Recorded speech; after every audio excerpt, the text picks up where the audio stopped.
Magandang araw po, welcome po sa aking channel, Love9 TV. Patalasasan po, meron po ba kayong mga properties na napapabayaan or non-performing assets?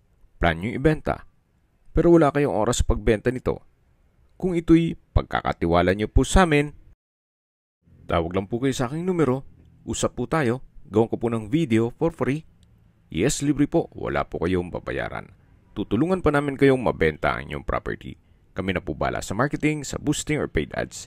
Even sa tripping, hindi na po kayo mapapagod sa pag-entertain ng mga buyers. Kami na po bala sa lahat. Tawag lang po kayo. Nandito po tayo ngayon sa GMA Cavite kung saan meron po tayong bagong video presentation. Isang commercial residential property na 3-story building. May lot area po ito na 300 square meters. Ito po titulado. Kaya wala po kayong maging problema sa documentation o sa transfer ng title. Maayos pa po ang structure nito. Konting hilamos na lang sa pintura. Dito po sa baba ay meron pong commercial space. Then, meron pong driveway na high ceiling. At sa dulo po nito ay may warehouse. Samahan niyo po ako. Pasok po tayo. So, ito po yung tinutukoy ko na driveway. Hanggang sa dulo po yan. Kahit po malaking truck o 10-wheeler truck ay kaya pong pumasok dyan. Then dito po sa side na to ay meron pong mga rooms, may office na possible din na paupahan nyo once na ma-acquire nyo ito. Ang kagandahan po dito sa property, ito'y owner's built kaya hindi po tinipid. Then naka-design to para sa 4-story na kung saan may roof deck po sa taas na pwede pong gawing events place. Yan po yung mga rooms na yung isang kwarto ay ginawang office, yung sa dulo ay commercial space, at yung iba naman ay ginawang stock rooms.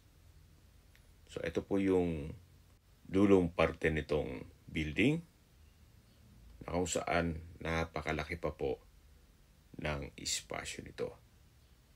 At sa likod po nito ay yung main road na connecting bypass road. GMA Dasmariñas Bypass Road. Ito po yung tinutukoy ko na likod nitong building kung saan possible din po itong mabuksan at lagyan ng commercial space. Ito naman po yung tinutukoy ko na GMA Dasmariñas Bypass Road na connecting sa ibang parte ng Cavite. Ilang kilometro lang po ito mula dun sa building. Yan po, patapos na siya. So babalik po ulit tayo dito sa loob.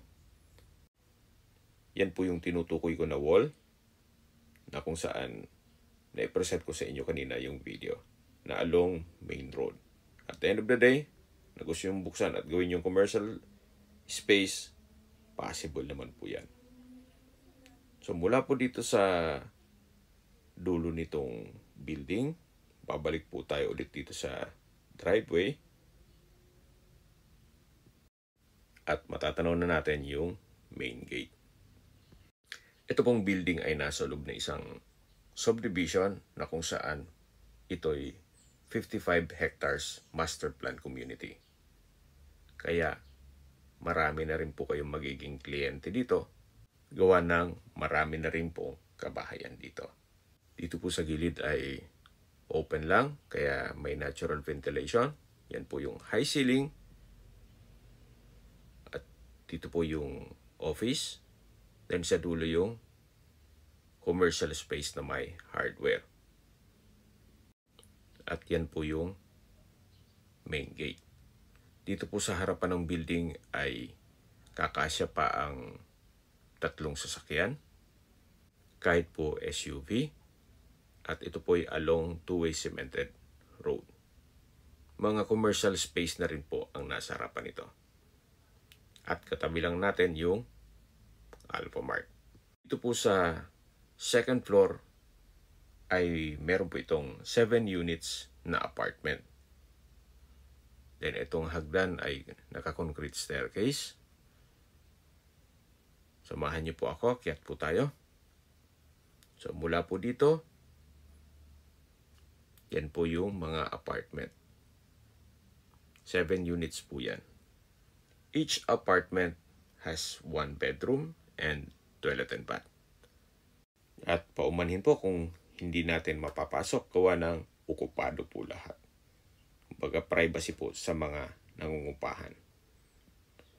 Mula po dito hanggang sa dulo po yan. Ang kagandahan po dito sa apartment business, ito po i-fix ang income nyo. At syempre, kahit ipamana nyo pa sa inyong mga anak o apo, basta ito'y well-maintained, tuloy-tuloy po ang income dito. Nandito na po tayo sa dulong parte nitong hallway kung saan matatanaw na natin yung last unit na apartment. Yan po, tunghayin nyo po bago tayo tumaas sa 3rd floor na kung saan meron pong roof deck doon at pwedeng gawing events place. Yan, matatanaw na natin yung hagdan. Papunta po yan sa 3rd floor. At yan naman po yung way papaba na. At dito naman po yung 1st and 2nd unit. Hanggang sa dulo po yan. So, akyat po tayo para check natin yung roof deck. Hanggang dito po, ito pong staircase ay konkreto. Then, meron pong metal railing. Napaganda po ng disenyo nitong building. At samahan niyo po ako, akyat po tayo. Dito po sa roof deck ay marami pa po kayong pwedeng i-project. Actually, naka-design to hanggang 5th floor. Ito po yung tinutukoy ka na pwedeng gawing events place. Then, meron pong overlooking view ng mga magiging kapitbahay. At marami na pong kabahayan dito sa paligid. Kaya po nang sabi ko sa inyo kanina, itong pong subdivision ay 55 hectares master plan community. Yan po yung Alphamart. Pwede rin pong extension to ng mga apartment. O nang napakalawak pa po ng espasyo nito. Then sa dulo po ay meron pong stage. Then sa baba ay meron pong kitchen. Then may comfort rooms dito naman sa kabilang side. Sa mga skip po ng video, summarize ko lang po. Ito pong property ay nasa GMA Cavite. Ito po ay 3-story building na may commercial space sa baba. Then may 7 units apartment sa 2nd floor. May lot area po ito na 300 square meters. At sa dokumento naman nito, ito po ay titulado. Kaya wala po kayong magiging problema sa documentation o sa transfer ng title. Sa distance, location at travel time portion na po tayo. Mula po sa bayan mismo ng GMA Cavite, ang distance is 3.7 kilometers at ang travel time is 8 minutes. Mula naman po sa Carmona Exit, South Luzon Expressway, ang distance is 19 kilometers at ang travel time is 33 minutes. Mula naman po sa Alabang Skyway, ang distance is 34 kilometers at ang travel time is 49 minutes. Ang Alabang Skyway po ay connecting North Luzon Expressway at ibang parte ng Metro Manila. Mula naman po sa Tagaytay, Rotonda, ang distance is 32 kilometers at ang travel time is 44 minutes. Kung manggagaling naman po sa Manila o sa airport, ang distance is 43 kilometers at ang travel time is 55 minutes. Okay, sa presyo na po tayo. Binebenta po ito ni owner sa halagang 11.8 million pesos net. Ibig pong sabihin, si buyer po ang sasagot sa lahat ng taxes at expenses with regards to documentation. Fair deal na rin po ito, gawa ng sa laki po nitong building at sobrang mahal po ng materialis ngayon o construction cost, mukhang hindi po aabot ang 11.8 million pesos sa pagpapatayo ng ganitong kalaking building at bibili ka pa ng lote o lupa. Anyway, yan naman po yung opinion ko lang naman. Depende pa rin yan sa inyo, sa assessment nyo dito sa property. Kaya kung may mga katanungan po kayo, tawag lang po kayo sa aking numero. At sa mga kababayan naman natin na sa ibang bansa, meron po akong Telegram. Sa mga iPhone user man, may iMessage. Meron din po ang Viber at WhatsApp.